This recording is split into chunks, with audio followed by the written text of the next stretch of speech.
To this little brief tutorial kind of showing an overview of the Fox rig. So this is the rig that we are going to be using for our next assignment, and I'm going to be publishing a tutorial kind of walking you through how to do a ball bounce.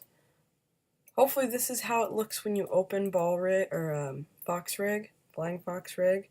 When we tried to open this in class, there were some issues. Typically, you should be able to open or select the main ball control, grab it, and move it around. Now, if you want to rotate this particular rig, you have to grab the control. Notice if I grab the ball and rotate it, the tail doesn't follow. So you do have to use the control when you rotate it, but otherwise you can grab the ball itself for when you translate it, or if you wanted to scale it. I don't know why you'd want to scale it. Now if you click on the main control, you'll notice over here in the channel box that there are some extra options here. Squash and stretch, so you're able to take the main mass and squash and stretch it, and you can play with that. Tail, you can choose to hide it or show it. Oh, that was the ears, sorry. Show the tail. There's also ears. Ball super controls, if you click on that, you have a whole set of extra controls that allow you to get a more nuanced motion with the rig. But for the ball bounce that we're going to do with the Fox, you don't necessarily need those controls, so I'm just going to hide them. Also, the tails have a series of controls, but you won't necessarily need those. I recommend hiding the ears until the very end and just focusing on playing with the ball. Now, the ball's pretty easy to move around. The tail takes a little bit of doing. So what I recommend is creating a button for the tail, because how the tail works is each section of this can move a different part of the tail just by selecting the mesh.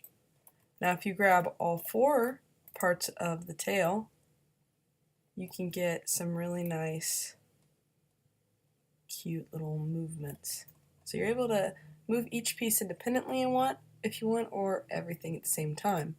Now most of the time you're probably going to want to move everything at the same time just to get these nice little nuanced movements, but it's going to be a pain in the butt to keep grabbing these every time you want to set a keyframe and grabbing them in that order.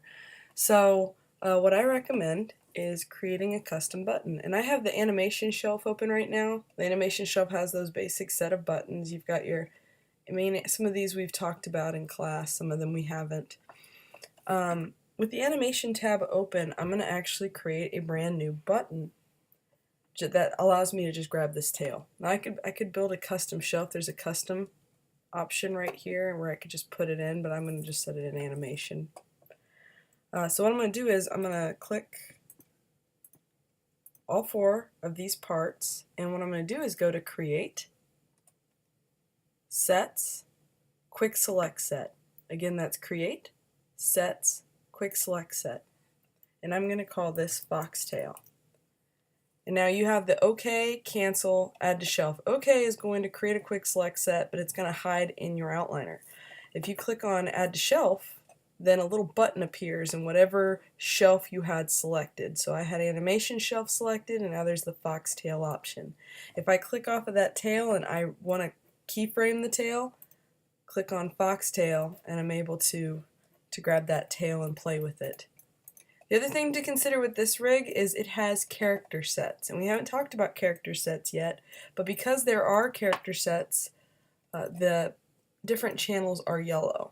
So when you set keyframes, in class we had been right-clicking and breaking connections.